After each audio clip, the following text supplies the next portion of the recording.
Welcome to Livery.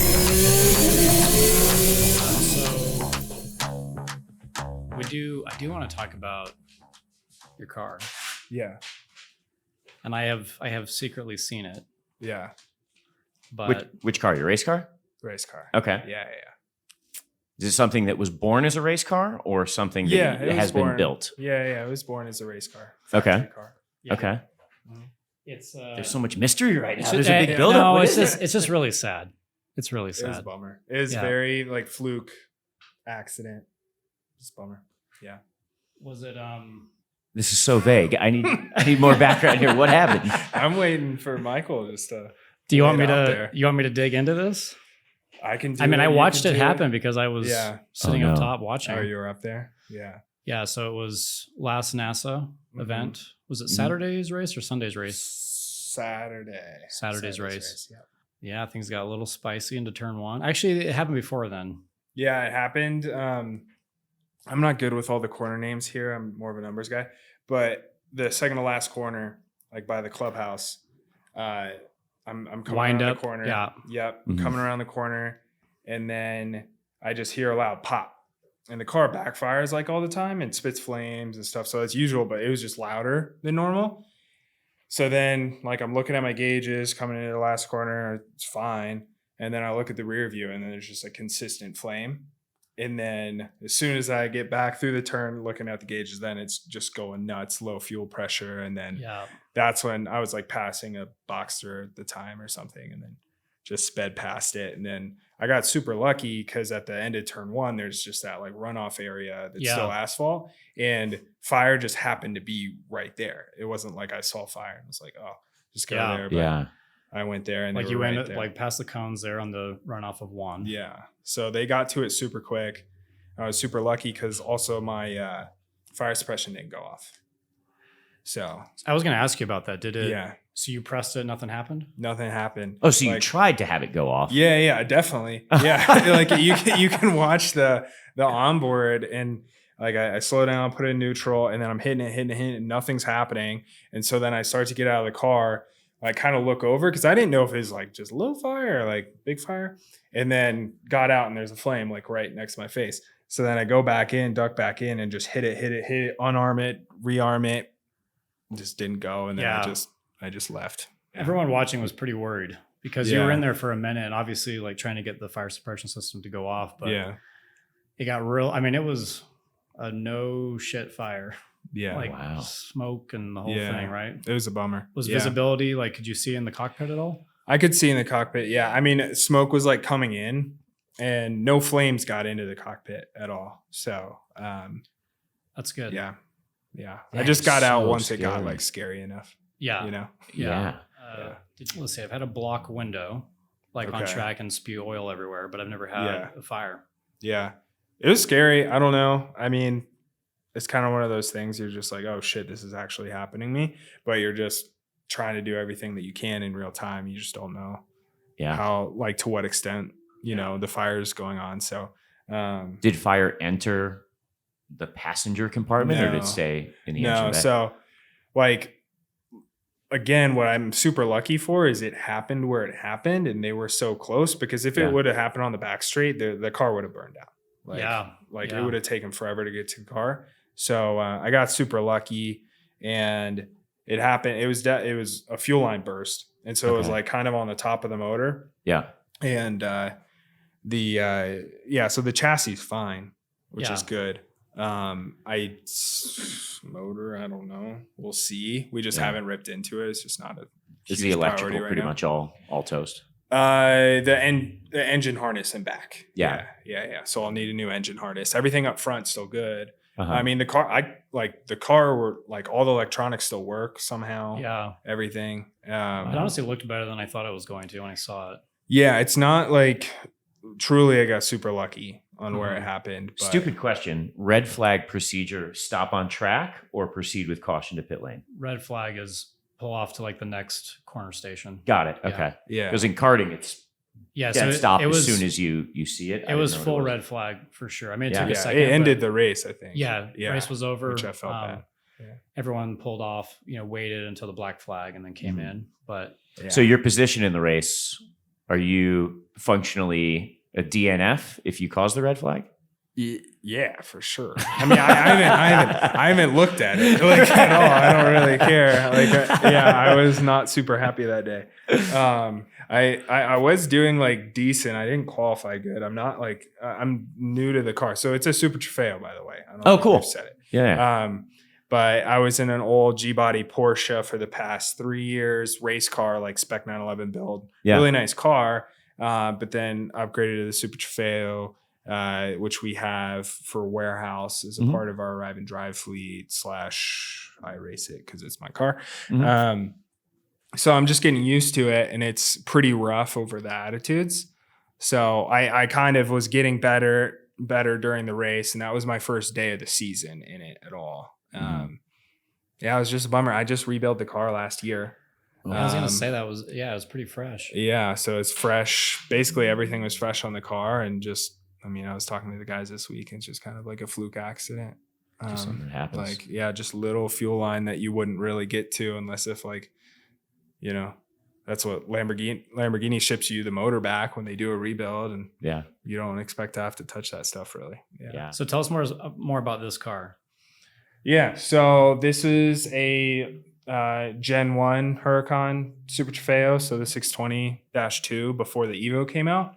And this was ran by DXDT. There was a local team for a while. Now they're in Atlanta, I think. Yeah, and then Austin Versteeg, who's a local, he ran the car, won a few races in it, won at Laguna, and then I think Watkins, and then one other track, and like almost won the championship. I think he just got screwed in his last race in Italy. He wasn't with that car. He was like with a rental, and just didn't go down super well. But it's an awesome car, a great chassis. And then Lux had it before me, and they were looking to get rid of it. And, I'm a big Lamborghini guy. Yeah. So picked it up. There was another car that they had that was kind of a banged up chassis, but had a brand new fresh motor in it, and kind of everything else on the car was fresh. So. Is it a carbon chassis? No. It's not? No, not a carbon chassis. But yeah, it took everything from the bad chassis, put it on to this one. Okay. Which, I ran it 3 days and only one race day last year. And then so I got like 4 days on it. Before the fire. Oh, man. Is the plan to fix it now, or what's the plan?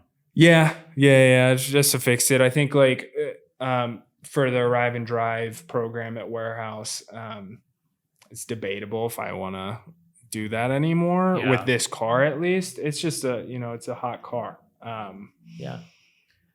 Literally, if that would have happened with a member in the car, it would have been absolutely awful. So like the only thing that I'm happy is it happened to me. Right. And I knew what was going on, because even if it happened as well and as smoothly as it did with me, with a member, it would have been a terrible day. Of course. So we have those Fiestas that are just like super simple and they're fun, and beginners can use them. And then we have a Cayman track car that's just pretty dead reliable. I think sure, that's we'll get kind into of it, but you have an arrive and drive program that's all track car only.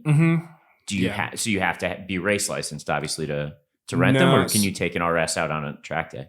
It's just track day, so it's not like an arrive and drive like race Okay. program. Yeah, we're just calling it that, but it's during our warehouse private track days, and we allow you to get out there with a race coach and get data. It's like a test session, type of experience. That is spectacular. Are the RSs 2-seaters, or are they all? The Fiestas? Or the Fiestas, yeah. Yeah. They're 2-seaters. They are. Yeah, okay, yeah. So you get an instructor in there with you, yelling at you. And they're just super fun and Do you silly. I assume you've done that before, having an instructor. I find that so distracting. Really? When they're just chirping the whole time. Yeah. Oh, I love it. It's like, I like it too. Less is more. Tell me afterwards and I'll go back out on the track.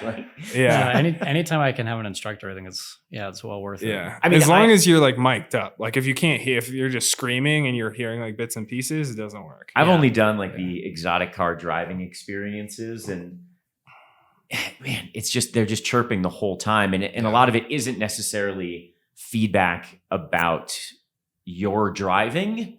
It's just like brake here, turn here, and it's just constant. Just You're like, safety. and, yeah, exactly. Yeah. Yeah. It's like I would appreciate feedback. Yeah, I can see that. Would Yeah. make me a quicker driver, but I think they're more. Well, and in that situation with the like those exotic hot laps, those are a bit more for like beginners usually. Totally. Right? Someone who's new to the track, new to a fast car, so they probably have to over communicate and just get in your ear the whole time. But But so give us the lowdown on Warehouse. Yeah, totally. And maybe a little bit about like the backstory, how it came to be, what the plans are, Yeah, for sure. So like the genesis of what Warehouse is, it's like we're trying to build like the ultimate social club automotive environment that there is. So the backstory is I was selling exotics, like more brokering down in Miami, Florida. I was going to storage facilities all the time. They were just dusty, dirty, nasty. If they had a lounge, it was like a couch and a Keurig machine,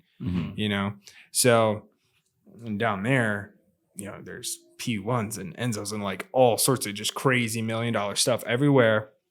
But they're in this facility where these people are parking them and there's nothing to do. And then they come back next year kind of thing. They're, and they're in the Hamptons or wherever they are. So I just didn't understand why you didn't like leverage people's passions and try to bolster it and create a community out of it. So that's where the genesis of Warehouse started. So tried to do it in Miami by myself on a smaller scale in the beginning and was like going through leasing and about to lock something down. And then my now partners brought me out here. I pitched them on it and then we bought a lot about a month after that. So that was in November 2019. So it's been a minute and we had to build through COVID and get through design and planning through COVID and all that, like deal with supply chain. That must have been fun. Yeah. Well, I never thought I would have to build anything either. Like I thought I would just go into an existing building and then retrofit it. But Park City is Park City. And I mean, there's one other building that would have been viable and it's the film studio. And, we're not going to take over the film studio. Right. So, was that available at the time? No. Okay. No. I mean, you could have probably like leased it, but, and that's also something that was built. It didn't exist beforehand. Yeah, totally. Exactly. Yeah. You have to create it if you want it, something on that scale. For sure. Yeah. If we wanted to do it in Park City, it was the reality at the scale we wanted to do it at. So yeah, I learned how to become a developer through all this and a builder and now I'm here. I mean, we've only been open since December, so coming up on 6 months. So I can't imagine it stayed on budget with building through COVID. I mean, obviously it's taken time to build. But like if you were getting estimates and starting the process with the architect before COVID and then concrete, is tenfold what it was before. Then how did that pan out? It was fun. So yeah, I mean, I remember just for example, like, so we finally got, I think we submitted our plans for permitting in April of 2019 or 2020. Sorry. Yeah. 2020. So like right, that's right in COVID. Yeah. And nobody's in the office. Like the online system works. Like nobody's there though. And they're government workers. Nobody's working. Right. So, so then it takes 11 more months to get the permit. And we found our GC with like 2 months left to go. They gave us a bid. It was higher than we thought. Probably like 1.5, like 50% more than what we thought. And then, okay, cool. This is our price. Get my partners. Like, it's going to be okay. This is just the nature of the beast right now. And then 3 months later, since we got our permit, okay, cool. Now it's time to build. Only 3 months. And they're like, hey, by the way, in this 3 months, like X, Y, and Z happened. It's actually going to be $700K more than we told you 3 months ago. And steel's not available for trusses. So if you want it to happen within our same schedule, you're going to either have to pay like a ridiculous amount to get these trusses that are currently here, but meant for another job, or you're going to have to redesign your building to I-beams, which that's what I did. Right. And that was just one of the like many. And you had never done anything like this before? No, not at all. Yeah, that's amazing. Did you ever, through the entire building process, actually feel like you knew what you were doing, or was the whole time just something new every day? Like, I would say once we broke ground, probably halfway through it, I felt like, okay, I'm in control. Yeah. I know what I'm doing. And we were really lucky. My partners are great. And, I have a pretty nice network, but we have a buddy of ours who, is great, car guy as well, bike guy, and has built hundreds of thousands of square feet around the US and in Salt Lake. So he actually came on just out of his goodwill, and like, who would come every week and be involved in the calls and the meetings. And that's huge. He really helped me get up to speed really quickly. Wow. So yeah, I'm lucky in that regard. It's such a cool concept, because I'm going to make a generality here, but most people that buy a luxury sports car, a Ferrari, a Lamborghini, a Porsche, a certain percentage want to go on track. Yep. But most of them, I think, again, being very general, want the car to be seen, right? Like, if you're out and you're driving or whatever, and like, there's a certain level of enjoyment with people, being a voyeur to this thing that you love. In the warehouse, I think, like you were saying, in Miami, if it's just sitting in a dingy garage somewhere, no one gets to enjoy it. Yeah. Where now, even if the owner isn't around, there's this showcase where anyone can go and appreciate an F40, a 911 Dakar, like these cars that you have that you don't see every day. People get excited just to see one pass them on the street. Yeah. And there's, 100%. I don't know how many are there, 75, 80, 86 that are all in one place where you can just go and rotate your head and be like, these are the coolest cars in the state of Utah. Yeah. Yeah. Thank you. Yeah.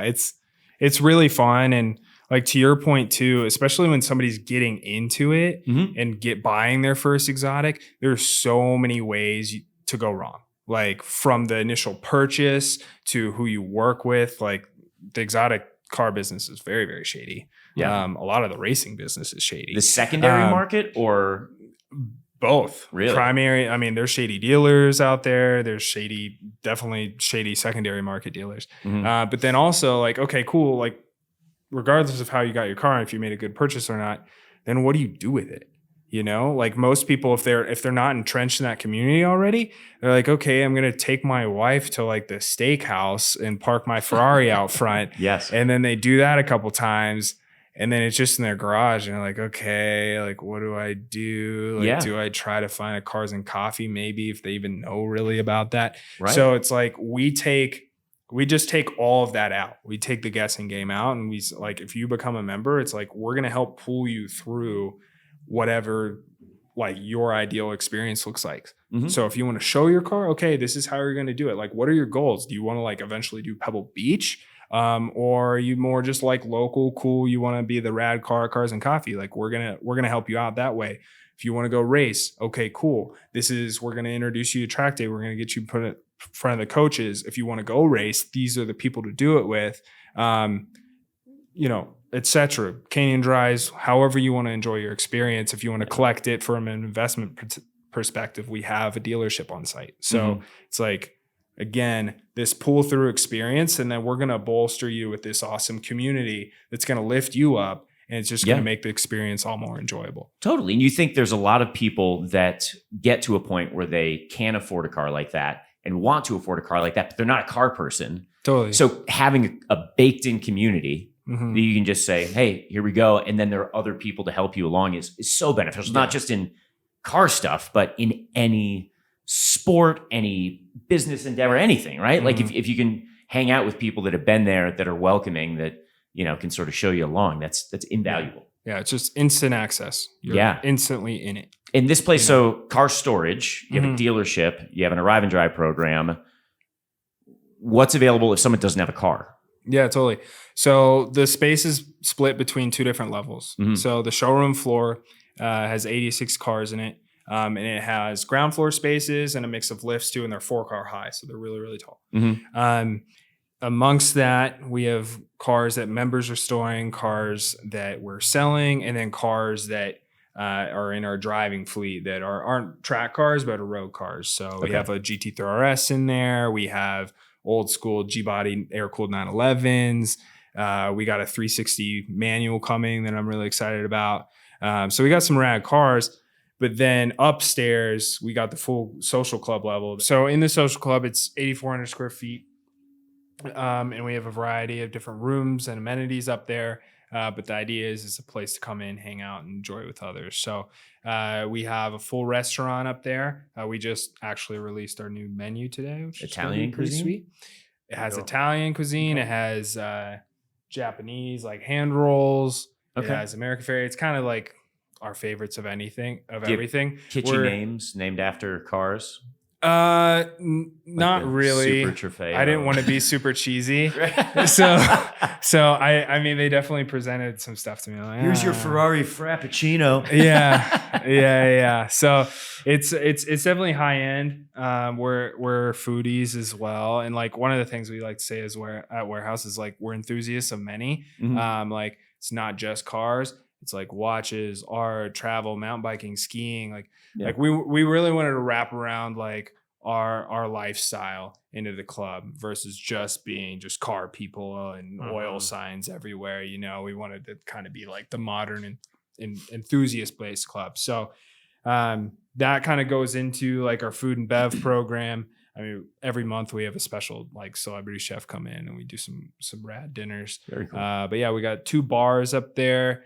We have a dedicated event venue that's pretty sweet. We can actually pull a car up into there, which is pretty fun. So we've done, 200 people DJ sets. We've done corporate events. We've done omakase seatings. We've done the whole 9. We'll also do art shows in there. Got some really cool art in the space.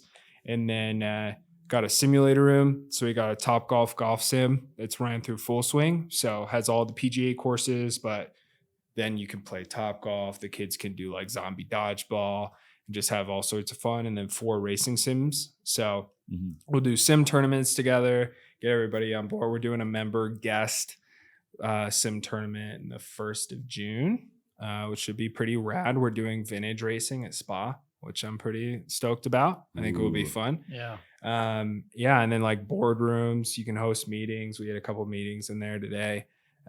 Just all sorts of spaces to come hang out. And what a unique venue.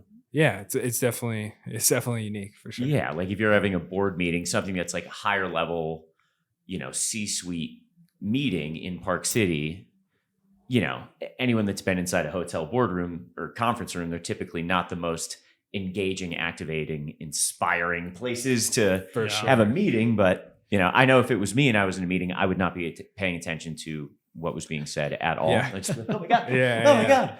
I'd be in the sim the whole time. Totally. Yeah. We definitely encourage like members and prospective members that are touring. It's like, hey, like, bring your clients here. I'm pretty sure they're going to say yes. They're not going to know what's going on. Like they're just going to, yeah. And like, I mean, sign the line. Totally. And upstairs, the entire thing is glassed in. So you can see cars wherever you're at. So it is very visually stimulating. And from an events perspective, from a private event perspective, there's been a real demand for the venue for sure. So you have 86 cars that you look at on a regular basis. Do you have a singular favorite car?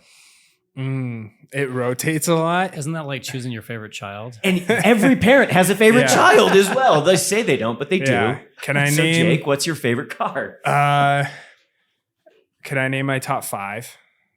As long as you're in order, absolutely. Yeah. So like the car that could like probably be the number 1 is that 40 that you got pulled up there. So that's really fun. That's my business partner TJ's car. That was fun because we kind of helped get that thing in. And that's one of the most revered Ferraris in existence. Oh yeah, I mean it's like the Enzo, the F40. It was Enzo's last car that he was a part of. It was the first Ferrari to do 200 miles an hour, first carbon fiber car. Really, really cool. But yeah, we brought that car from Japan, from NATO Engineering, which are some pretty rad dudes out in Tokyo. But that's a plexiglass slider windows car, no non-cat, non-adjust.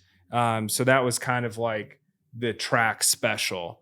of F40s before he went to the LM, and they're only like, they made a lot of F40s around like 1200, but they only made like, we think around 94 slider window cars. So look at the gated shifter. Oh. Yeah, it's sick, and it's driving. It's insane. Like around Camas and stuff. Is it drivable? Yeah. I mean, yeah, we've done a lot of canyon drives on it. It's just super fun. So that car is amazing. But then we have like a brand new Singer DLS, which is pretty sick. So that car is ridiculous with the Williams motor in the back. I mean, it's an air-cooled Porsche that will do 208 miles an hour. It's like pretty insane to me. Other cars that I love, I have a Diablo Monterey Edition SV, which is pretty sick. One of 20, which is my favorite car. I've been restoring that, but that particular car, or Diablos generally, you would classify as like your number one. I do love Diablos, but this car specifically I love, and my one of our members just bought the nicest one out of the 20 in existence. It has 900 miles. It's a one of one color. It's ridiculous. So that car I'm super excited about. It's going to land here soon in a couple weeks. They also have a Countach coming, which I'm pretty stoked on, and an LM002, the big V12 truck. So that's, 3. We got a Carbon Series 4 GT that I've really grown to love. That car is really sick. I couldn't imagine that thing on track. And then what else is my favorite? It's going back to Lambos, but we have a Diablo 6.0. So the last year, 2001, of the Diablo with the 6.0 motor that, Audi kind of had its influence once they took over Lamborghini, but the car was ordered for Nick Cage. It's a really beautiful car, 4,000 miles. Did he take delivery on it? He did. Okay. Yeah. It was his car. So that's kind of like my top 5. We do have the Gymkhana 2 car from the blocks in there right now, which actually could be my favorite. Yeah. I mean, that's I was not expecting. The blocks have been amazing to us, and they've been rotating some really cool cars from their collection and Ken's collection through. But when they brought that in, I mean, I grew up watching that video like on repeat. Such a special it's car. Just like, So we have like a projector down in the showroom floor. So we parked it right in front of it and just had Gymkhana 2 on repeat with all the sounds. So it's just like, bah, bah, bah. It was sick. Yeah. So what a special piece of car culture history. Totally. Yeah. I mean, it's so cool. There's a few things that you can point to that have absolutely influenced car culture. I think the Fast and Furious franchise, that comes out in 2001. Every car looked different. Every tuner car looked different in 2002. For sure. And I think the Gymkhana series is one of those things that it comes out and things change. Totally. Everybody looks at tuning culture differently. Yep. The style changes. So what an unbelievable thing to have. Yeah, for sure. I mean, Gymkhana 2 in particular, because the first one, if you remember, was kind of just like a short like testing thing, because he was actually doing Gymkhana events. Yeah. And then it turned into a big thing. So this was like the first like actually like fully produced to make a video special car. So it's just really cool. With DC shoes and some sort of like shoe launch too. Yeah. With that. Yeah. They had the full collection back then. I remember I wanted like the jacket and the shoes. My mom wouldn't get them for me. But it's cool. It's a cool car. I mean, it's still like dented in the corners where he like hit Rob Dyrdek in that little go-kart. Yeah. You pull up the hood and there's like the intakes are green and the wastegate. It's just a cool car. That's so unbelievable. Super cool. When I started racing, I was like, I want the DC, Ken Block edition shoes, and they weren't for sale anymore. And I just figured I'd throw it out there, and I just emailed sort of, DC, customer service at DC, and they were actually incredibly kind. They replied. Oh, that's they were cool. like, well, look, they didn't have any in my size, but I just thought that was very cool for just a random person to be like, looking for these shoes. You haven't made them in 5 years. And they're like, we'll see if we have some. Yeah, that was really that's nice. super dope. Yeah. It's special stuff. Warehouse. So you've obviously had a dream for this for a while. Do you feel like you've achieved it? Do you feel like there's still a long ways to go? Like, where are we at in kind of the progression of? Yeah, I mean, I think from like just like a base like concept form, I'm almost there, I would say. Yeah. From like, feeling like I achieved it. It is super cool to see it like be, a vision and then paper plans for 4 years straight. And now it's a real thing and people are enjoying it and there every day. So it's really, really cool. But, we've only been open for 6 months. We've been staffing up. We've been, opening new programs within the club. So we got a really, really good team, and it's almost there where I feel like it's like, boom, this is the full concept. But really for us is our vision for Warehouse is to make this, a network of clubs around the US. So, this being the first one, which is pretty awesome to be in Utah and in Park City and like a true like enthusiast based location versus if we started in Miami, like we'll go there for sure. It'll be fun. But you don't have driving roads like this in Miami or stoplights to stoplight. So to start here and just like have this like crazy cool location is just pretty special for us. And I think we'll like service tremendously as we expand the concept and plug and play it.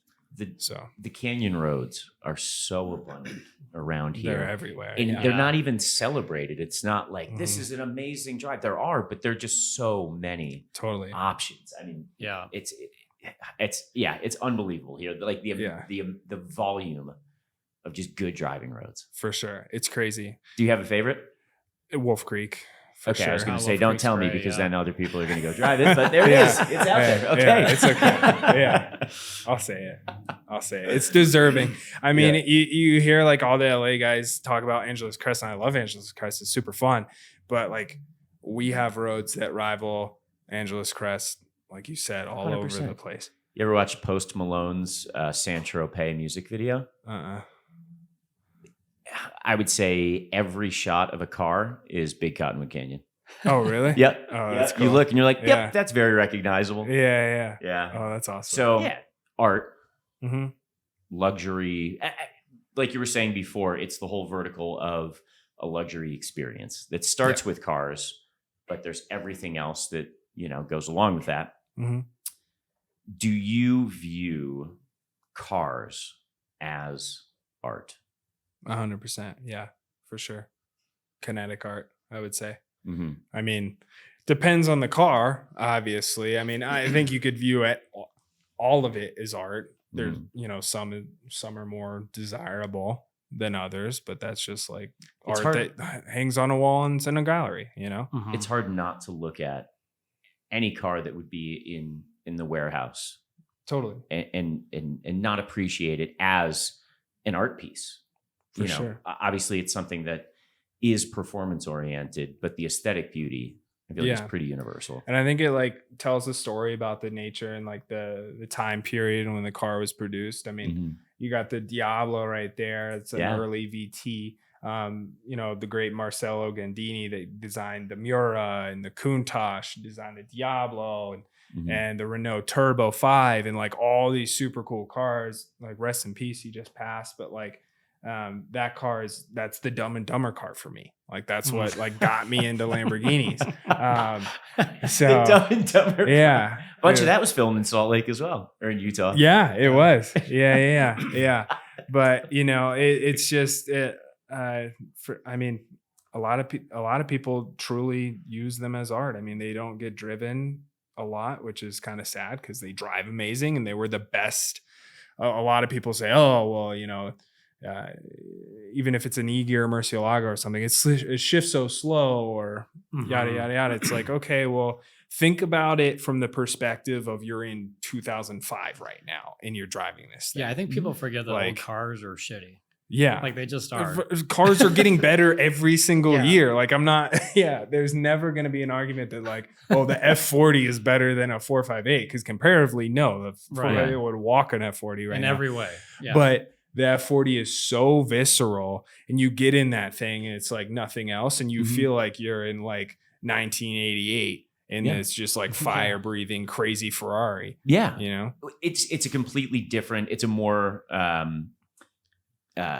active driving experience instead of a passive driving 100%. Experience where even cars that don't have any ABS, any traction control, anything like that, like, yeah, you're right. Like, the experience is not necessarily performance based. It's about driving this thing that lives and breathes and is art. Like, it's functional art. I don't even think you're supposed to wear a seatbelt when you drive them because they weren't designed for that. Yeah. What else are you into? I mean, cars, obviously. Yeah. Are you into art, watches, music? Sort of what else?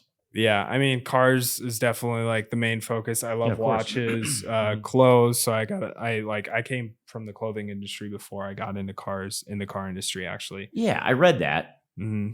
What exactly? So you broker, just explain what you were doing. What was sort of totally. So I started basically like my first little side hustle in high school was like reselling Jordans. Are you from Ohio? Teammates.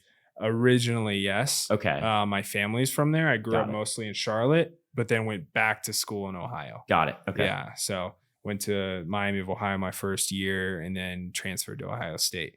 So you were selling sneakers. Selling sneakers in high school, and then I started playing college football, stopped selling things, and then realized I wasn't going to go to the NFL. I was like, okay, well, I don't know if I'm going to be very prepared for life after, 5 years of college football where you don't do anything but, think about football. So I ended up stopping and just sat there for like 3 months, and I was still going to school but just didn't know what to do with my life, and was getting into clothing at the time. And weirdly, like, that's when Supreme was kicking off. A lot of like designer brands were starting to do collaborations with each other, and there was starting to be some collectability there.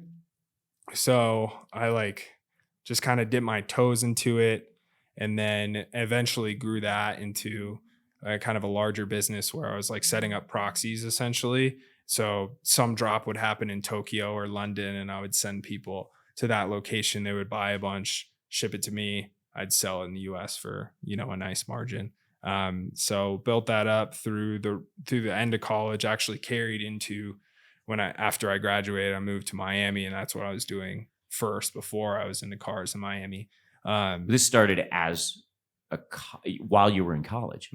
Yeah. It's just like a little like side hustle thing, and taught me a lot for sure. I mean, how to run my own business. It taught me that like, I could go out there and, with a vision that I could actually make it happen if I was executing well, and the power of networking and all these different things. So yeah, it was a lot of fun for me. But clothing, love; cars, love. I love traveling. I'm a big snowboarder, mountain biker. So looking forward for the snow to melt. I've had enough. Snowboarding as a snowboarder. Yeah, I'd rather. I need to get back on my bike. Because we just got dumped on what, like 2 days ago? Last week. Yeah, I know. I wanted to get out, but I just was too busy. But yeah, all sorts of things. Love art. Food. So kind of like everything we're doing at Warehouse is kind of all passions of mine, which is fun. And I was going to ask about the restaurant. Is that like a 9 to 5 always open, or is it kind of specific hours? It is specific hours for now. It's noon till 8 for food, and then it goes till 10 p.m. for the bar. But that's Thursday through Sunday for us right now, and it will eventually become 7 days a week as we continue to scale the membership. Gotcha. You ever had age discrimination? I mean, you're so young, but you have a decade of being innovative and being an entrepreneur. Have you run into hurdles when COVID started, you were what, early 20s, mid 20s? I remember I was 24 when I pitched when we started Warehouse. Was that a hurdle? Yeah. My partners are amazing, and I don't think they didn't think about it too much, and they saw what I was doing, and I was so passionate about it, and have enough business acumen that they wanted to do it. But definitely in other parts of my career, for sure. I mean, when I started selling exotics, for example, I was 23, and I'm going to dealerships, in South Florida that have been there for forever, 50 years. And here comes this young kid wearing all sorts of like crazy Murakami things, and, and is like trying to test drive cars or trying to negotiate on cars. And they're like, Yeah. I definitely got pushed away from a few places, but you know, was just very determined and would annoy them until they would do business with me, basically. Yeah. That is such an interesting story. How you go from sneakers to the warehouse to cars. Yeah. I mean, why Lamborghini? I think it just like personal. So from a car perspective, what I love like vintage Lamborghinis and air-cooled Porsches. And I mean, it's basically like Lamborghinis for supercars, Porsches for sports cars. Like that's my thing. But Lamborghini was the first passion. I grew up again, like in Ohio and Charlotte, North Carolina, like NASCAR country. So we never saw these cars ever. You don't see Ferraris there. Now you kind of do. But so I think it was just so different. And I would like played a lot of video games growing up. So Need for Speed, and like the boss level car that you would get was like a Diablo or a Murcielago or something like that. Dumb and Dumber, you know, had the Diablo. I was like, what is that? The doors go up? That's insane. So I just weirdly nerded out about them at a young age, and would read, you know, all sorts of books, you know, Joe Saki's books. It's just funny because like we're just working with him on the F40 actually. So just got super into it. I mean, my first spreadsheet was on tracking values of Diablos when I was 9 years old. At 9? Yeah. Oh, that's so great. Yeah. What was your first car? Raptor. Okay, yeah, cool. It's actually that Raptor that's out there. Oh, no way. You still have it? Yeah, still that's have very it. cool. I love it. Yeah. Do you drive it like a Raptor?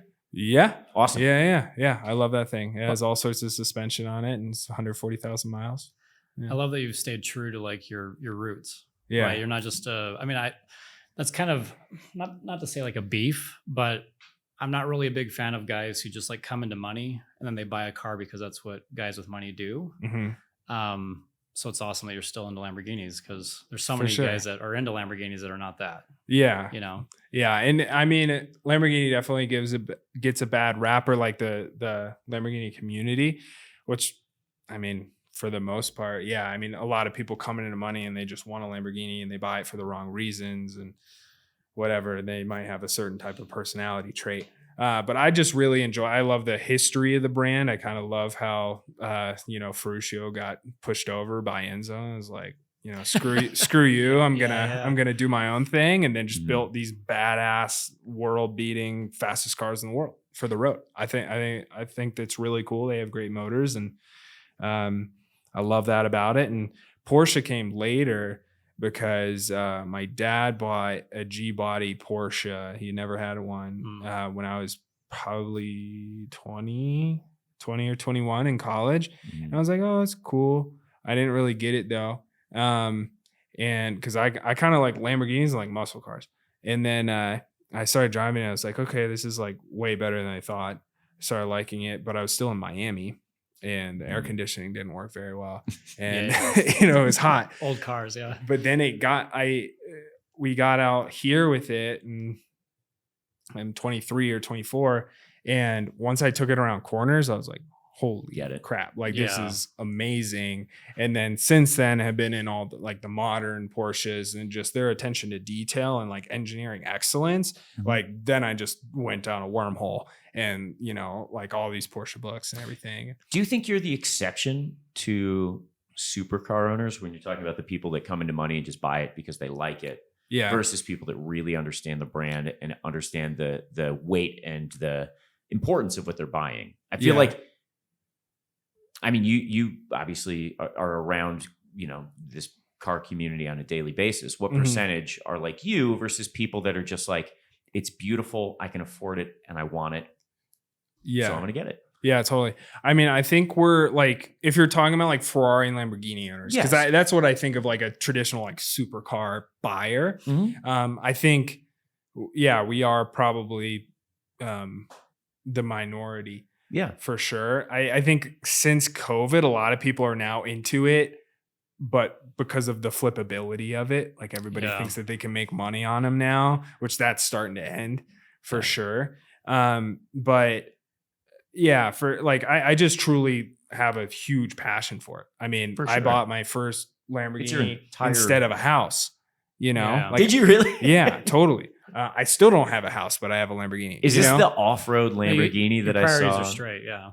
It's Yeah, important. yeah, exactly. But like, I just have a super deep passion for the cars and their history, you know, and a super nerd about it versus, yeah. And I think what's cool about Warehouse in Park City in Utah is like, Mhm.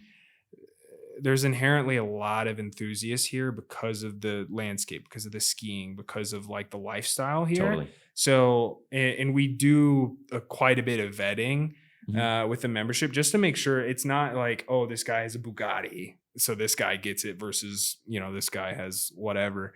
It's like, are you a good person? Are you going to be fun to hang out with? Like I'm going to Europe next week. We're hosting a rally over there. And if we had just that one guy that's just a dick, Doesn't want to be around. Yeah. yeah, totally. What's the term? The salt in the Cheerios? I don't know, but it sounds like a term. Yeah. Jake knows But right. Yeah.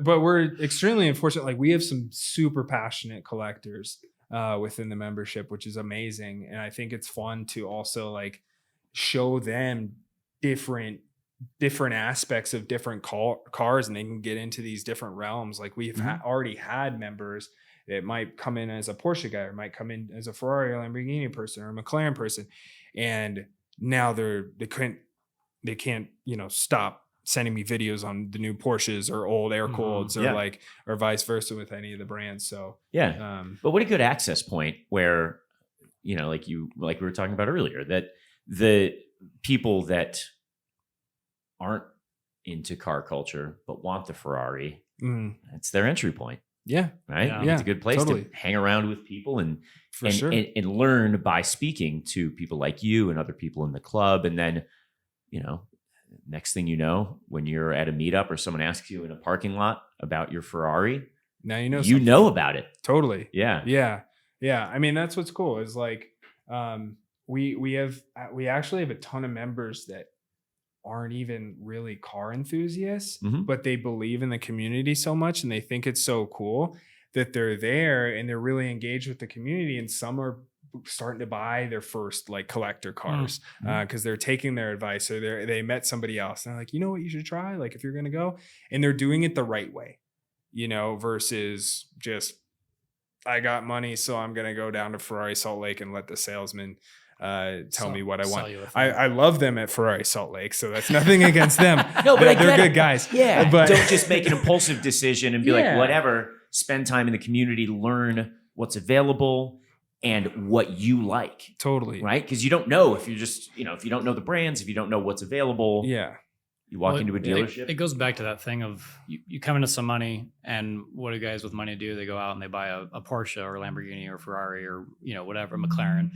So I always respect when someone like does their research and actually like it makes sense for their, you know, their personal brand, at the risk of sounding cheesy, but just like if it doesn't resonate for them, you know, the number of owners I've talked to that have whatever Porsche and they know nothing about it. Yeah. Right. And they don't drive them. They know nothing about it. They bought it because they got a new C-level job at Adobe, and now like that's what C-levels do. Yeah, they buy a sounds Porsche. oddly specific, like C4S. I'm not gonna mention any names. No, but at risk of getting us in trouble, like something I'm really passionate about is like driving the cars that I have. Now there is a totally different like mindset for collectors. I get that. What's your thoughts on not driving your cars?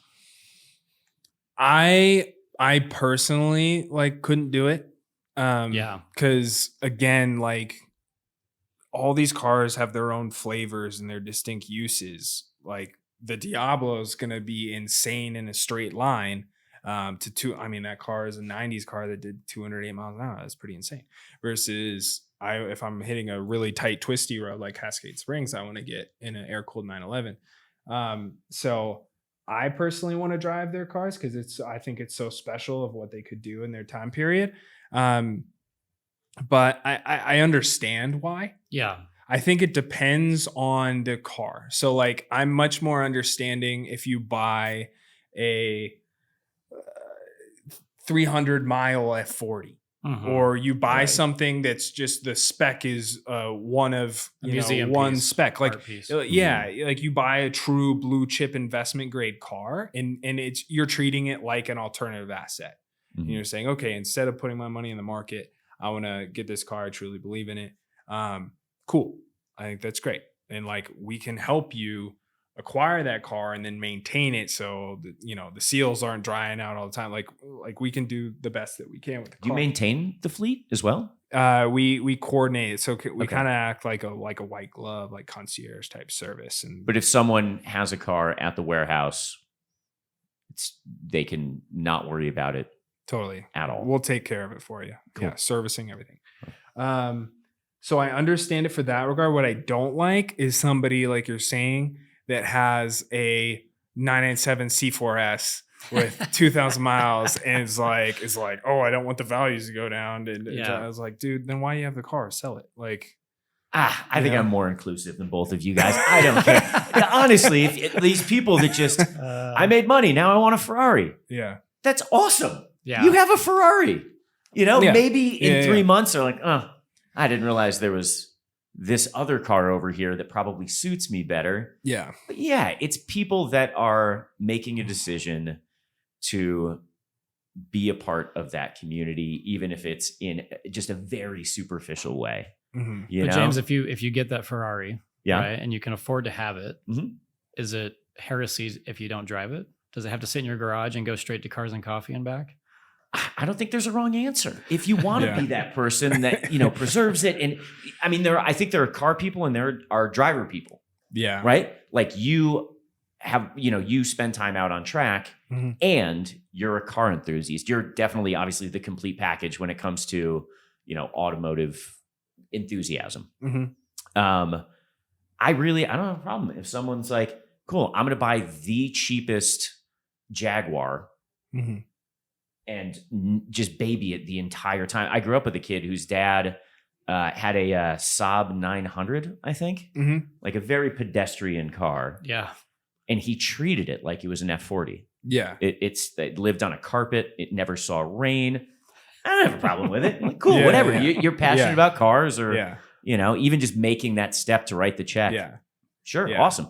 Yeah. Welcome to the club. Yeah. Well, that's my take. I think that's dope. Like if somebody's like cherishes it so much that they're just like super anal about it. That's like my uncles and like my grandpa. Like they with weird cars or with like cars that should be with any cars. Okay. Yeah. They like I don't come from a family with Ferraris and stuff. Yeah, for sure. But I admire that. I guess what I don't admire is like people that just buy something they don't really care about. It's just dusty sitting there, but then they don't drive it either. It's like, it's just like it's serving no purpose. Like sell it so somebody else can enjoy it, kind of thing. For sure. Yeah. I just always think of the poor German engineers that made sure that the Porsche it just always works, and then it's just sitting in a garage somewhere. Right. And it never goes over 4,000 RPMs. Yeah, I'm with you. Yeah. And I know that certain people, they'll buy a car, and there is a little bit of imposter syndrome. They're like nervous to get asked about it because they don't know. They just want it. Yeah, for sure. Yeah. I mean, a Cars and Coffee, if it's your first time or you don't feel super confident in your car knowledge, is kind of intimidating for sure. Right. Yeah. So as far as warehouse goes, so it's easy to see like there was nothing there and now there is something and it's awesome. What have been some of the roadblocks along the way? I'm sure permitting was a roadblock. I'm sure the environmental impact and all of that with Summit County was a roadblock. But what are some of the things that you weren't expecting outside of COVID or maybe even including COVID that have been challenges along the way? Yeah, I mean, definitely the majority of the challenges came with building for sure. And like from an initial concept, also just the fact that we built in the first place, like we just talked about, like just it just wasn't really on my radar when we first started it. So that was a huge learning curve. I think when we, it's one of those things where you have this very distinct vision and it took so long to build. I mean, it's 4 years from the time that we bought the lot to the time we opened the doors. So that's a lot of time thought about something. And you think you thought of every single use case, every single scenario, that it's down packed in your head. And then people get in the space and use it a completely different way than you thought. And you're like, oh, okay. Okay. So I think, my staffing was pretty light in the beginning, for sure. And then we do a lot of programming. So a lot of things for members to do and interact with each other. And it ranges from drives and rallies to in-house events, speaker series, dining events, the simulator sessions to like movie screenings. So we did a lot of research on what other clubs have done, what ideas that I thought would be really cool. And we introduced it to the club, and some did really well and some were super hard to get anybody to. So we definitely there's been a lot of learning just in 6 months on like what truly brings numbers and what people are truly passionate about. And then food. Yeah. I mean, I love food, and I always wanted to do like what we're doing from like a monthly basis, bringing an amazing like Michelin great chef and doing these like really cool dining cuisine experiences. What I didn't really plan on doing was running a restaurant in the space. I wanted to have a bar, but it's Utah. That was pretty tough. So we got one through a restaurant license. And so learning how to run a restaurant, is that beer, wine, or is it like full liquor license? It's full liquor license. Nice. But to learn how to run a restaurant, and thankfully, again, we've had great partners to go with, but I'm not talking about like a easy clientele to work with. Like it's high-end food. So to go from no restaurant experience to like high-end restaurant experience within like a snap of the fingers, it's been there's been a huge learning curve there for sure. But we're finally at a point like today, again, we just dropped our new menu today, and I'm like super happy with it. And like, we just had members right when I left, it was our first, a few lunches, with this new menu, and they just came out so happy. Like, oh my gosh, it's so cool to see how you've been improving this place. It's encouraging. Loving these. Yeah. So something you've touched on a few times, it seems like you're very good at having the right people around you. Mm-hmm. Is that? I hope so. But well, you mentioned it multiple times where it's, how has this been a challenge? And your response has consistently been, I have good people around me. Yeah. Is that one of the more important things to you being successful in everything that you've done so far? 100%. I mean, it's all like, it's something that when we were at Ohio State, Urban Meyer would tell us, like, it's power of the unit. You're only as good as your weakest link. So if it were just me and relying on my vision, okay, cool. Like, the warehouse vision is cool. But if it's just me and a lackluster team that's putting it together and it's not executing super well, it's like, cool. All right, I'm going to keep my car here and come in every few months, but it's kind of like a so-so experience. You're not building a community, you're providing a service, and there is a difference. It's going to be slow to scale, or it's going to not scale. Yeah. Versus every day, myself and my team, we're looking at ways to improve, and I'm bringing people in that have unique abilities that I don't have, So it's been something that's been super important to me is team building, and bringing the right people around. And we've been very, very fortunate to have those people. So playing football wasn't a waste of time then, is what you're saying? No, I definitely learned a lot. What position? Learned a lot. What position? I played tight end and halfback. You did? Yeah. And then once you were done with football, you haven't played since? No. Okay. I guess there's not a lot of casual men's league in football. Not like softball, right? Like the turkey ball every year or something? Exactly. Yeah. It's a weird sport because it's like basketball, golf, all these different things. Play everything. You just keep on playing. Yeah. So it's kind of sad because I definitely loved the game. But I'm pretty happy I'm not getting hit in the head all the time anymore. Oh, so. Yeah. Do you follow football closely? Mm-hmm. Yeah. College not or as closely NFL? as I probably used to, but yeah, more college now. Okay. Because just being in it. But I certainly was a part of some really cool teams. And a lot of my teammates are in the NFL now, so I try to follow them as much as I can. Awesome. And I'm a Browns fan. Like, growing up in Ohio family, so I'll watch every Browns games, but okay, nice. not as much of a true like total NFL fan as I used to be. Yeah. Yeah. And you mentioned that you're doing a European rally in a week. Mm-hmm. Yeah. And that's a warehouse event. Mm-hmm. Yeah. Are you shipping cars over? Or are you just is there?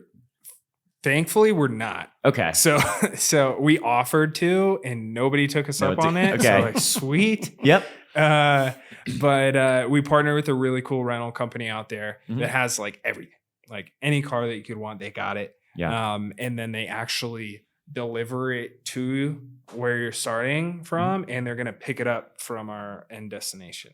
So it's like super seamless, super easy. Where are you starting? We are starting at a friend's resort in Tuscany called Monteverde. It's like on this beautiful mountaintop, little like medieval village that he restored over a number of years in the middle of Brunello wine country. So just beautiful, amazing food. Then we're running up through northern Italy. We're going to Maranello with Ferrari. Are you going to tour the factory, obviously? Mm-hmm. Yeah. Yeah. Cool. So, which is super fun. Then we'll go to Lake Como. Beautiful. Through Austria, hit some great roads there. Then Germany Autobahn, we'll go to Stuttgart, go to the Porsche Museum, which is super fun. And then we end that day at the Nürburgring. So we're doing some ring laps, which will be great. In the rental cars, or are you going to have separate cars for the ring? Separate rental cars. So RSR Nürburgring is who we're working with out there. Yeah. So, I mean, they have everything. Like we have members that are going in the 992 3RS. I'm doing a 991.2 GT3 manual, which I'm pretty stoked about. And then we run it down through France, through some amazing little towns, and then we end in Monaco for the GP. That's awesome. So it's gonna be rad. I love Monaco. Have you been before? I pre-ran this route. Okay. And I went through Monaco for 20 minutes. I was like, okay, cool.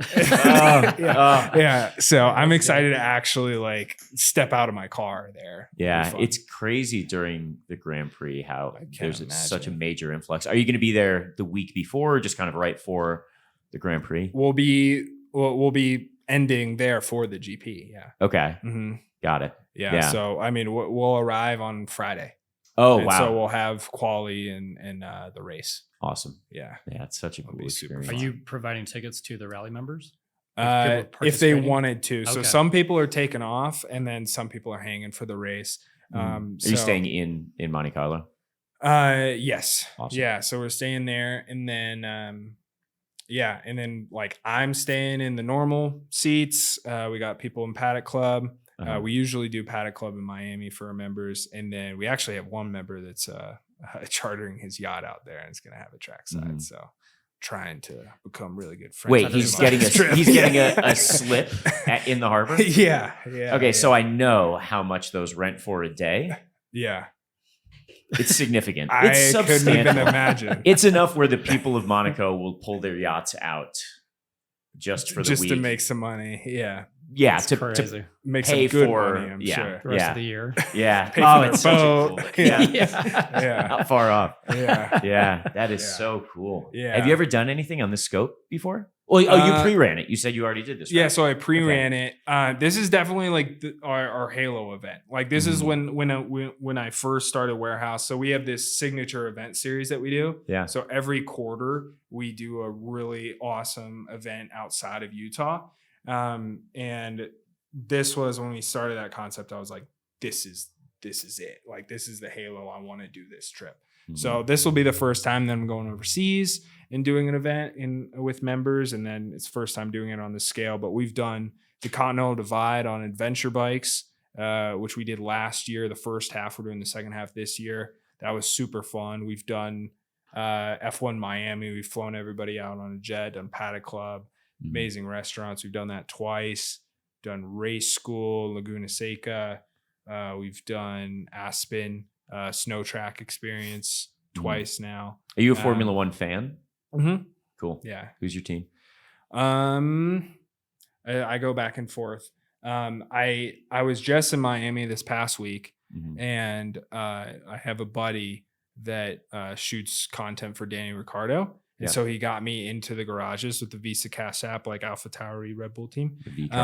So I was in there during the race, and the garage was so sick. Oh, you got to go in during the race. Yeah, it was way I've done cool. garage tours, but obviously I feel like it's fairly shut down when Totally. I mean, I thought he was gonna let me pop in for like 10 minutes, like Right. before the race. And you were in the little corral in the garage. Yeah, and then I was just hanging out. I was in the driver village, like hanging out. Yeah. In there, I was like, "This is ridiculous." In my experience, it is weird. Once you reach a certain point, the security gets oddly lax. Oh yeah, totally. Like once you get through that gate, you're like, well, anybody that you want. You just walk up, like, "What's up?" Right. Like you're just part of it. I was so surprised by that as well. Sort of, it was in Las Vegas where, I was there for work and I was there with clients and went through that sort of gate. And then kind of once you're in, I kept being like, is it okay for me to be here? And I'm like, yeah, whatever. Yeah. Like, oh, okay. Cool. Yeah. Then I will be here.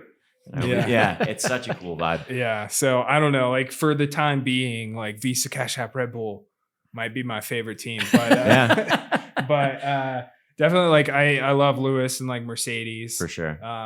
Is awesome. And Lewis going to Ferrari next year is I know. massive. And I love the heritage of Ferrari, so I'm excited about that. Yeah. Were you happy about Lando? Yes, that was super cool.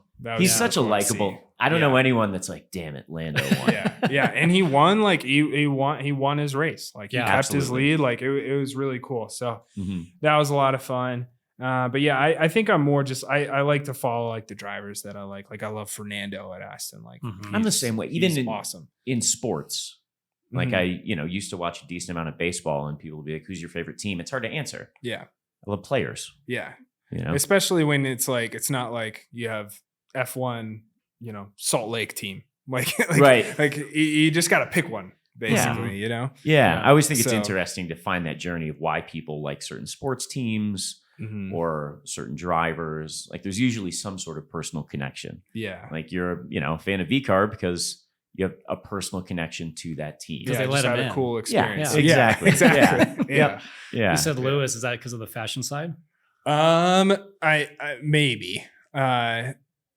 Sometimes I disagree with he goes a little bit too over the top, I think. Okay. I think just from like a determination drive perspective, like I just like his work effort. He's one of those athletes that you see in different sports that is just different from everybody else on a different level. It's the Jordans, the Tiger LeBrons Woods, the LeBrons. Yeah. Like, there's in every sport and probably in every business, endeavor and everything, there are people that are just genuinely special for their generation. They are something unique. Yeah. And Lewis is absolutely that person. Oh, 100%. Yeah. I think I just like that pursuit of perfection, this like intense pursuit. So for so long as well. Totally. Yeah. I mean, a lot of people are very intense in their championship winning season. Yeah. But he's maintained that. What's been very interesting is how graceful and how hardworking he's continued to be with his team struggling. And there's obviously a ton of stuff going on because he's leaving. And that's a very intentional decision for him to be like, this is an environment that I no longer want to be a part of. That's a major, major decision. And he's still handling himself. He's still working hard, still handling himself with such dignity. I think he's an absolutely phenomenal athlete, but also just an ambassador for Formula One, for fashion, for inclusiveness. Like he's just, I think he's a genuinely special human being. Yeah, totally. It's somebody that kids can look up to. Now, like 100%. Verstappen is kind of like Tom Brady. Like I have a massive respect for how good they are. Ooh, I love what you're going to say next. But I don't know if I resonate with them that well, to say it politely. But so. Yeah, you're right. Anyone has to respect Tom Brady. Anyone has to respect Max Verstappen. If you're a fan or not, he still is doing what he's doing. Yeah, and all auto racing is it's unique because there's that added layer of the equipment, right? It's not a level playing 100%. field. Yeah. So who in the bottom half of the Formula One grid is an elite driver? Yeah, is Alex Albon? Totally. Maybe, probably, yeah. But you don't know because every totally. week he's in the back, the back half of the field, and it's a whole other conversation where you don't have that with baseball, right? Everyone's got the same wooden bat, everyone's throwing the same baseball, so you have that direct comparison that is lacking level in playing motorsports. field. Yeah, it's also not like driven by finances and budgets and everything Totally. else. Yeah. But it is nice to always have, personally, as a kart racer, it's nice to always have that excuse when you do something, when you have an awful result, to just be like, that was the equipment. Yeah, the tires are bad. Exactly. Yeah, got my setup wrong. Yeah. I mean, obviously here at Livery, we're super focused on motorsport racing and all that. What role do you think racing plays for like warehouse and warehouse members? Yeah, for sure. I think it's it's a different outlet to enjoy your vehicles and get out. So I have a huge passion for motorsport. I mean, growing up in Charlotte, I started with NASCAR. Love NASCAR. Yeah. NASCAR is awesome. Do you still follow NASCAR? A little bit. I think I'm more just like a fan of it in general. It's just crazy to me. Same. It's just like they're nuts. Yeah. Like, the cars are crazy, everything. But for warehouse, it's like what I think is so cool about motorsport is it makes you a better driver, a safer driver. It allows you to make the most out of any car experience. Like I can go out in an old 80s 911 on the racetrack and beat people on a new Ferrari. It's pretty fun. It's fun for you, but not the guy in the Ferrari. Right? Well, exactly. Totally. But I think having track days and getting people out, and again, it's just an inner community within this larger community is really, really fun. And then just for those that might not want to get on track, but we do F1 watch parties, and we did Daytona 24 in January. We'll do Le Mans as well. Were you open for the whole 24? Like kept it going the whole time? No. We closed, had an intermission. But it's just something that I think the members can gravitate around, and again, another collision point for members to spark interest between each other. And everything's more fun when you have other people around that are interested as well. That's why everybody gets together to watch the Super Bowl. Yeah, totally. You have all these casual fans for sure that might watch one or two regular season games, but everyone goes to the Super Bowl. Yeah, right. Because it's good to be around people that are excited and totally. And I think it's fun too, because there's also just it's not just like this singular sport. It's not baseball. Like this is how you play it, and this is the only way to play it. There is so many forms of motorsport. Like we can get kids or adults or wherever into karting, and that can lead to all these different things. Karting is so fun. And then, okay, well, you want to race a cup car. Okay, so we're gonna like lead you down that path. But you could get into rally. You could get into bikes. Sprint cars, dirt track. Totally. Oval, you can do whatever you want. That stuff is rowdy. I've been getting into the sprint cars, like the USAC races. Yeah. So rowdy. Oh yeah, we used to go to the dirt track races in Charlotte, and I mean, people still die doing that stuff. I mean, like motorsport's pretty safe nowadays, and that's not. Right. So,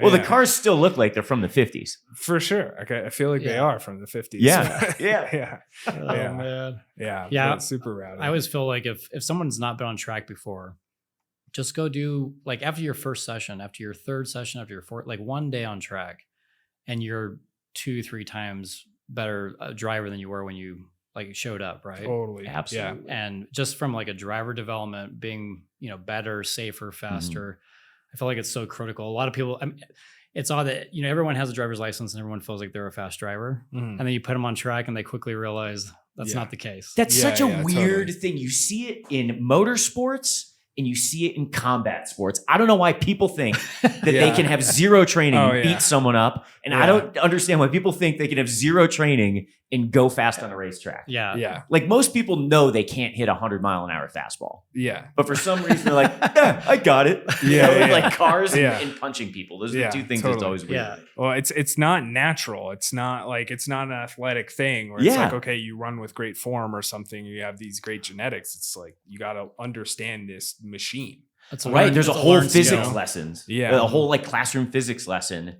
Totally. That most people go through before really understanding what's going on track with, what they're doing. Sure. It's a learned skill. Yeah, absolutely. Yeah. It's a lot of skill. And it's cool to see people realize that in real time. They're like, oh, Like I've always watched racing and just think it's people just, going around in circles. Well, the biggest key to it is just be humble.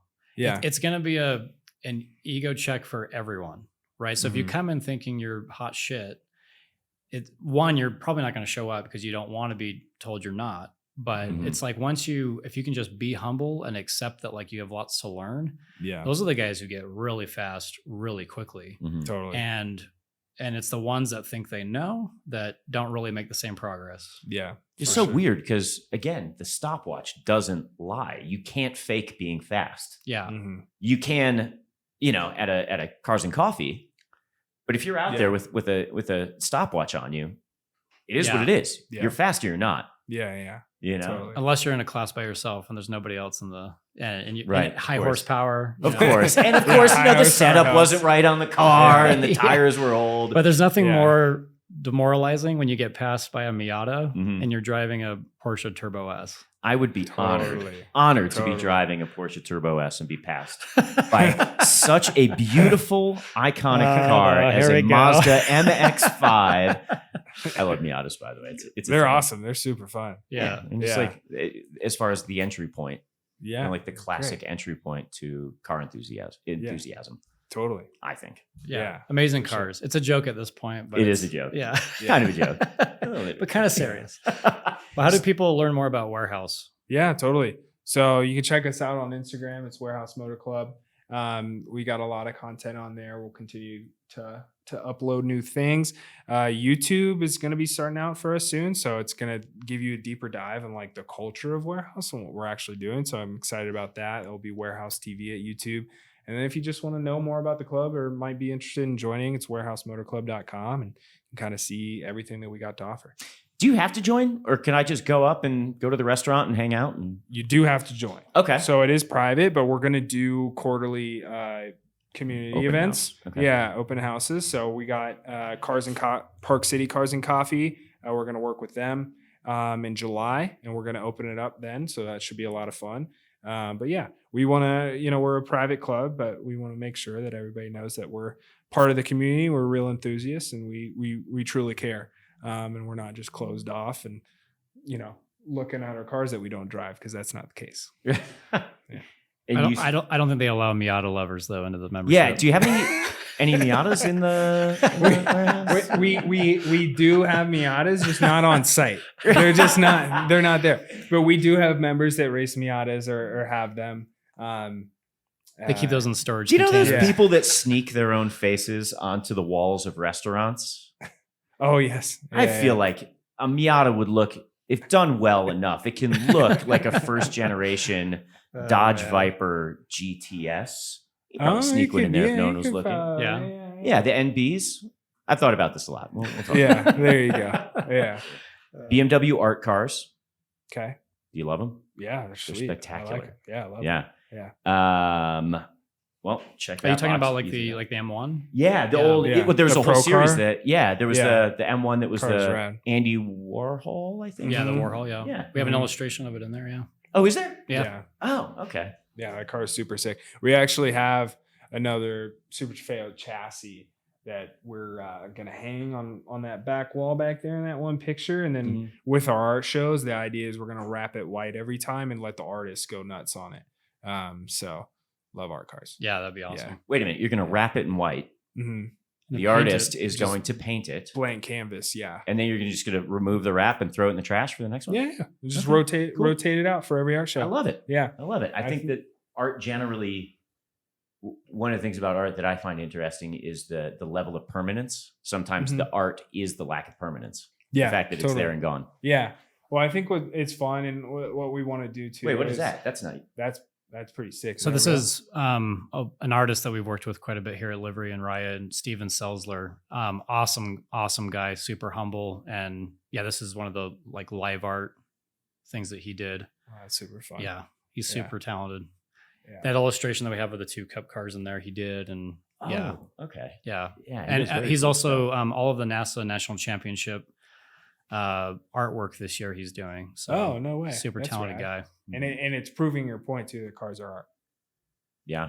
Yeah. There it is. Cars are art. Mm-hmm.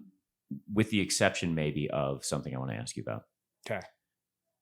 The like Lamborghini SUVs, the Bentley SUVs. Yeah. The Porsche SUVs. Well, those are like functional SUVs at an appropriate price point. Yeah. But the Lamborghini SUV, I'm trying to think of the other ones. I just want to get your opinion on them. So one of my favorite cars. It all depends if the members have one or not. Right. Yeah. So one of my favorite cars that's coming into warehouse, and I said earlier, is the Lamborghini LM002, which was the Countach V12 truck in the 80s. Okay, that is cool. They made 300 of them. It was a crazy story where Lamborghini thought that they could win the Italian military contract with a V12 up front, and they got into the room with them, and they're like, "How are you gonna field dress a race motor?" And they were like, and painted them gold and sent them to Saudi Arabia. So that car is super cool. But yeah, I don't know, the Uruses and the Bentegas and all that kind of stuff. We have them in the club. I think it's impressive what they will. Maybe not the Bentayga, but it's impressive what the Urus will do. It's impressive what the Purosangue will do from Ferrari, because they do drive. I mean, they're super fast, but art, I don't know. I don't know. It's Audi Q5 or Q7 is the Urus and the Bentayga and the Cayenne. Yep. They're all the same thing. So who's the customer? What's the customer profile of someone who buys those cars? And give us the case study. You're in the Lamborghini meeting and they're deciding what to do next. Yeah. It's like, there's, I feel like there's a few. So I feel like the typical Urus buyer is like Miami, LA, like tech bro, TikToker, real estate agent dude that buys a Urus with 3 of his buddies, and they rip around and think that they're driving a Lamborghini. So that's one. And then no, finish that thought. No. Yeah. And then I think there is the older crowd. That's for sure. They're, let's say 60 plus, that have had exotic cars and sports cars in their lives, but now their back hurts and they want something sporty to drive that's easier to get into. And we totally have some of those people, and they love it. So that's pretty cool, because it's like giving accessibility to the older age group. So there's that. And then I think there's the wives of the dudes that are buying cars that want allocations on others, and then they are forced to buy a Purosangue. So it's like the guy who wants to buy a GT3 RS from Porsche, and they have to buy 3 Macans and 2 other GT cars The Cayenne, the Cayenne Turbo GT? Yeah, that thing's pretty insane. It did Isn't there one at the track day? It did a 734 at Nürburgring. That's Ridiculous. Yeah, that's fast. That's probably SUV? Faster than a 996 GT3. Yeah, if you think about it, they're cooking. It's crazy. Yeah. Have you spent a lot of time getting ready for the Nürburgring? I drive the Nürburgring on a sim a lot. Okay, not recently, but I know the Cornish. Yeah. I know. It's almost with Lamborghini, like they intentionally named their SUV something that would be a little bit gross sounding, where it's like, what do you drive? I have a Murcielago, and I have a Huracan, and Urus. Yeah, Urus. It doesn't sound as romantic as any of the other. Well, and they say it weird, like the Italian way you say is Urus, which is it doesn't help. Urus. I don't know. Yeah. I think when I would buy one is when they're 50K in 5 years. But I have a 700 horsepower SUV. That sounds fun. I have a $300,000. Yeah. I have never heard anyone mention the perspective that you did about older people with mobility issues, still having access to a car like that. And I think that is super, super valid. It is super cool. But on a low, a much lower price scale, is the Macans are great. Oh yeah. They got PDK in them. They're the balance is great. They're comfortable. I love that car. I was actually my girlfriend's moving out here, and I was really hoping she'd get a Macan, but she wants a 4Runner. She's dead set. So I dropped a car off at Porsche Salt Lake, and they gave me a Macan as a loaner. First time driving one, and my wife was just like, "We need one of these." They're so good. Yeah, and you can get a 2020 for $35,000. Yeah, it's great. couple-year-old. Yeah. It's great. Reliable. Do you think what's the best entry point, in your opinion, to the sort of the luxury car world? Is that on the list? It would be the top of my list if you wanted an SUV, like a sporty SUV. Okay. A Macan. For sure. Yeah. A Macan. Yeah, 100%. I think like if you were looking more for like a sports car, if you figure out the IMS bearing issues, like 996s are great and they're still really cheap. They're cool cars.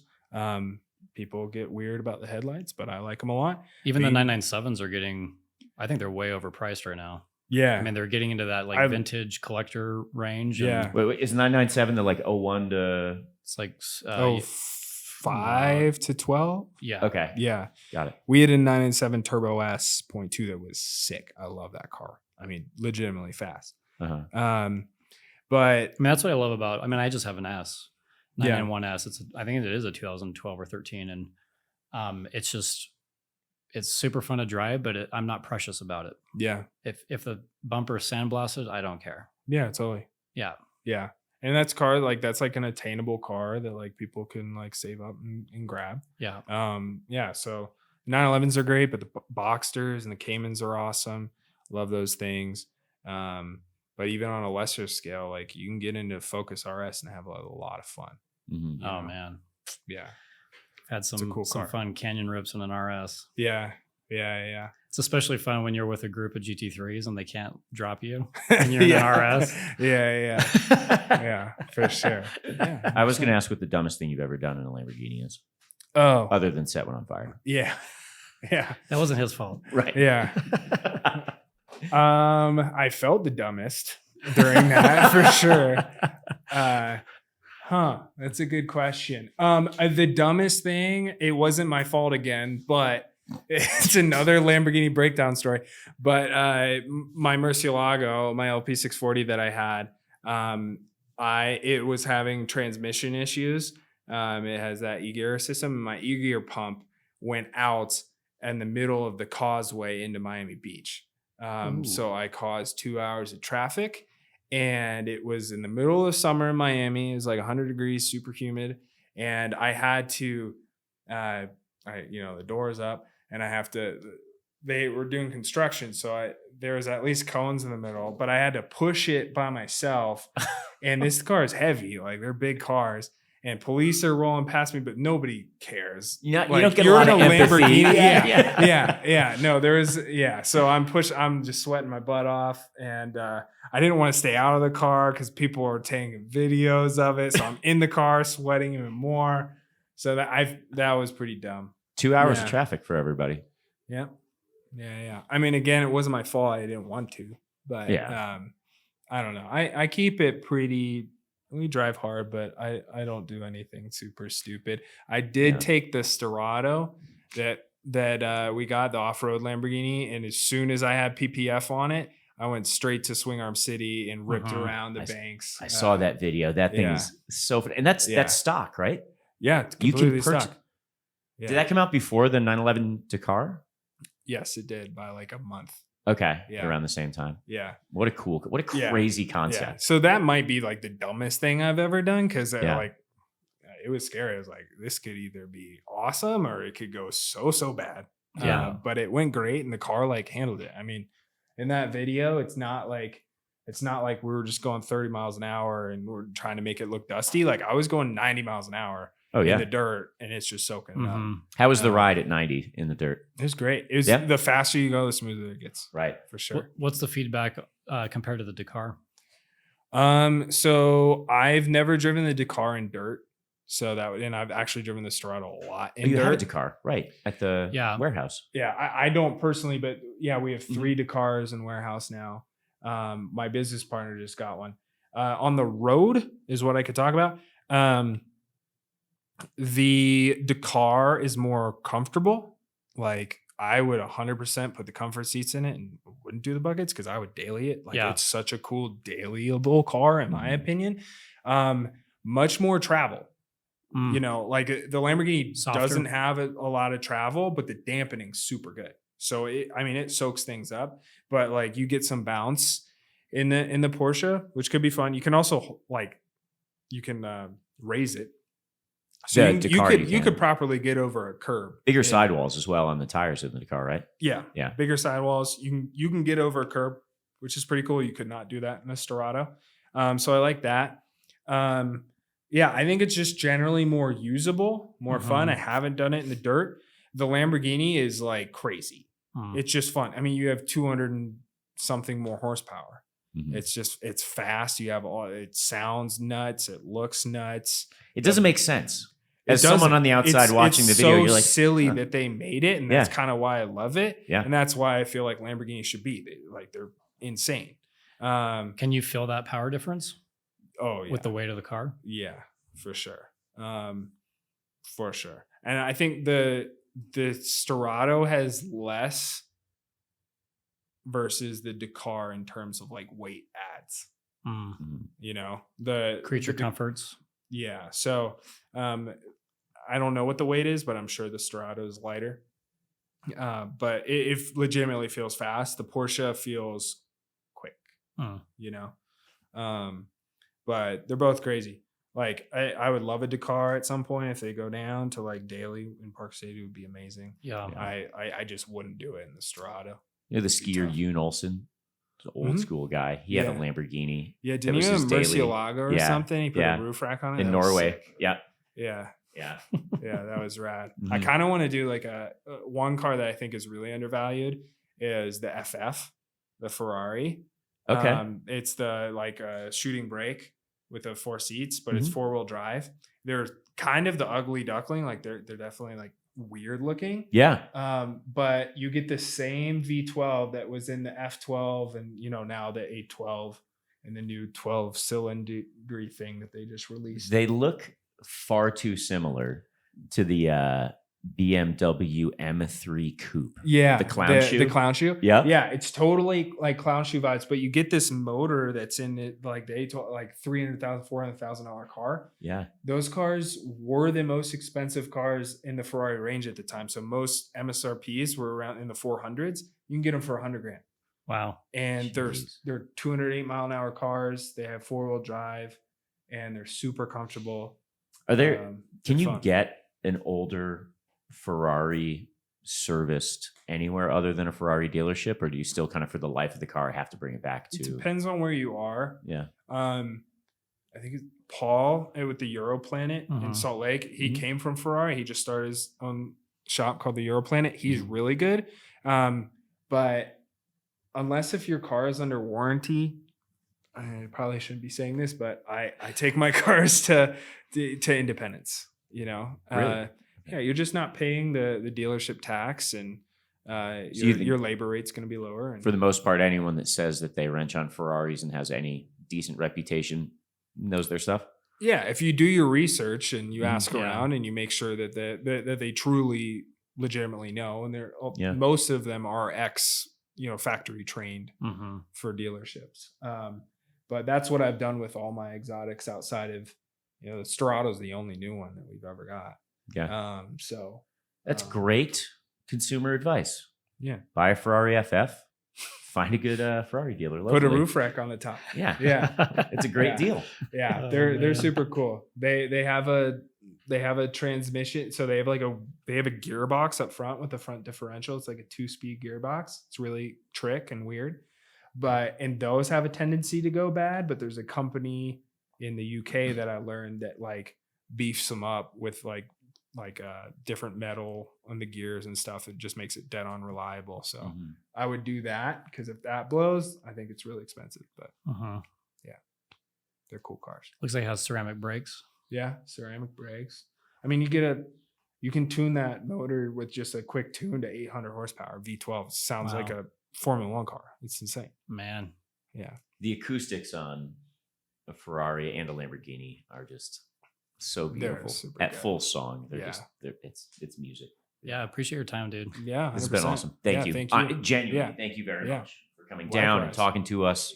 We're super excited about Warehouse, and I think it's been a long time coming for sure. And it's nice that there's like finally a hub to bring car enthusiasts together, because we have a great car culture and a great car community, and there just hasn't been like a place to congregate. So yeah, Yeah, I appreciate it. Likewise with livery and ride, everything that you guys are doing, I'm really excited to see what you guys continue to do, and what you've already done is, I think, awesome for the race community, because unfortunately the track isn't as kept up as it probably should be. And I think you guys are doing a lot for the community to make it like permanent and get people.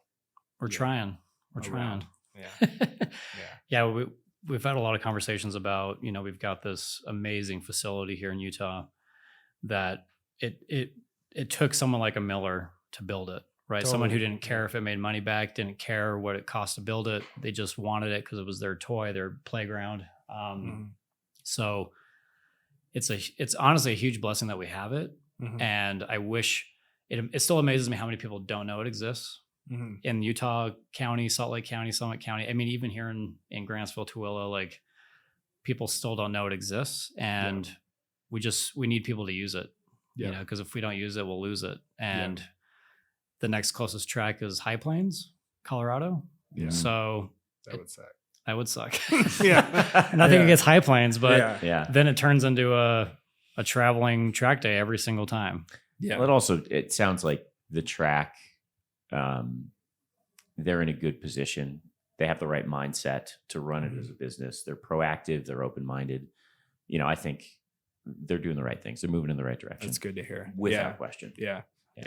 I just love how like it's so obvious that with what you all are doing, like you appreciate this place and you love it and you want to see it work. It's so special. And you want to see that community grow, which is so cool, because I haven't seen that out of the other race shops and the other programs here.